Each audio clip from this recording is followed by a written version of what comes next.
Nous présenter la une du nouveau numéro d'Actualité Juive, dont vous êtes le directeur de la rédaction, et une une qui va plaire à beaucoup de nos auditeurs, je n'en doute pas, une interview exclusive d'Alain Finkielkraut. Je la découvre, vous savez, je la découvre, je la connaissais, mais je veux dire, je découvre l'exemplaire papier avec vous, qui vient d'arriver, et qui est très bien imprimé, donc on est content. Puis en Israël, on a fait une impression plus importante que d'habitude. C'est vrai que sa parole est attendue. C'est peut-être à vous de me poser des questions, mais on l'a conçu, si vous voulez, comme une sorte aussi de réflexion sur l'actualité un petit peu large. Peut-être un mot sur les coulisses de cette interview. Comme un pont aussi, si vous voulez, entre les deux pays, car Alain Finkielkraut connaît bien Israël. Peut-être connaît-il mieux Israël qu'il n'y est véritablement connu, mais il est très connu en revanche des francophones. Beaucoup de francophones ont emporté ses livres pendant leur alia, leurs aliotes successives et qui suivent sa parole, comme celle de Bernard-Henri Lévy. Il fait partie des quelques intellectuels français, Shmuel Trégano bien sûr, qui sont suivis par les francophones d'Israël. Donc à ce titre, évidemment, il est très intéressant.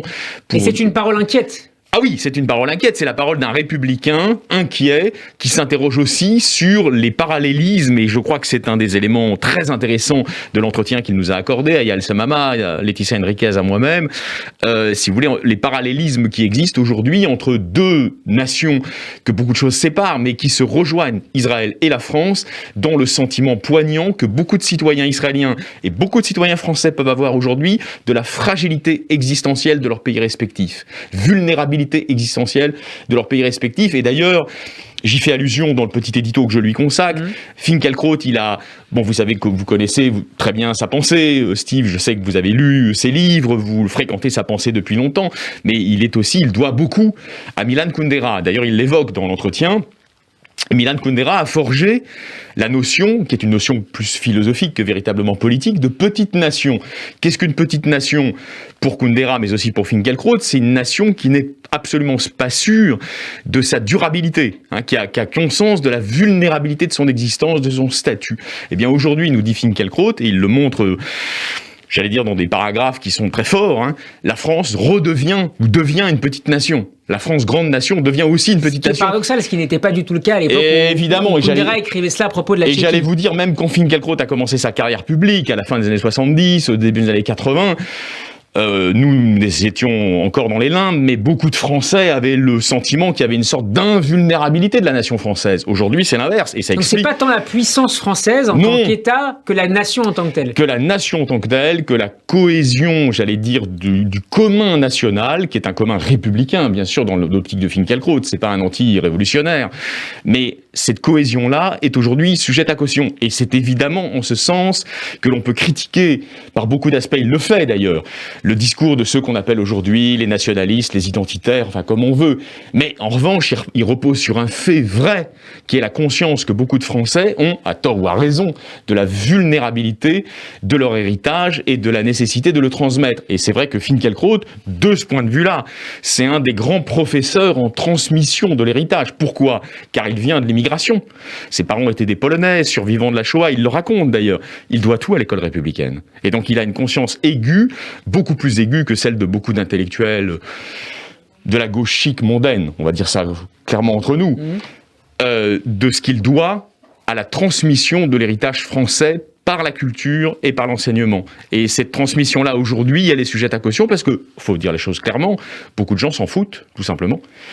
Beaucoup de gens ont renoncé au commun national. Alain Finkielkraut qui examine également l'actualité la plus chaude, notamment, et on le découvre là, la trajectoire, comme il dit, singulière de Gad Elmaleh.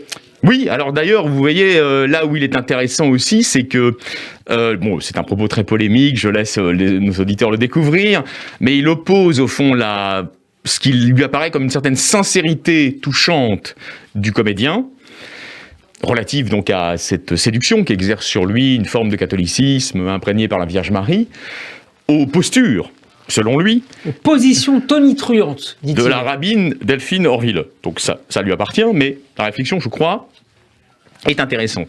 Comme est intéressante aussi sa critique au vitriol de Itamar Ben-Gvir, dont la visite très commentée. C'est également à la une d'Actualité Juive cette semaine. Il l'avait anticipé d'ailleurs, Finkielkraut, il n'est pas le seul, mais qu'au fond, Binyamin Netanyahou, dans cette nouvelle configuration de pouvoir, serait un élément de stabilité et de modération. Paradoxe, évidemment, pour Finkielkraut, qui le dit très cash, il est toujours fidèle aux idéaux de la gauche israélienne, paix de compromis, etc. Est-ce que son rapport à Israël a évolué ces derniers mois ? Je dirais que son désir de défendre Israël est plus vif que jamais, face à ce qui lui apparaît comme le danger d'une nouvelle réprobation. Le titre d'un de ses plus beaux livres, peut-être les plus forts. Qui risque en plus d'être accéléré par les positions les plus inadmissibles d'une partie des alliés de Binyamin Netanyahou. Est-ce qu'il prévoit d'écrire un autre livre ? Je ne sais pas si vous avez eu l'occasion d'en parler. Oui, j'ai eu l'occasion d'en parler, mais c'est vrai qu'Alain Finkielkraut a un rapport à l'écriture qui est un rapport d'écrivain. Donc il n'y a pas beaucoup de publicité par avance sur les livres qu'il prépare, mais je sais qu'effectivement, il est en train d'écrire un essai.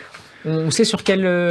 Écoutez, c'est sur tous ces thèmes en réalité, mais sa méditation sur la modernité, vous avez vu, elle continue, elle est un peu infinie, oui, en quelque sorte, interminable, disons.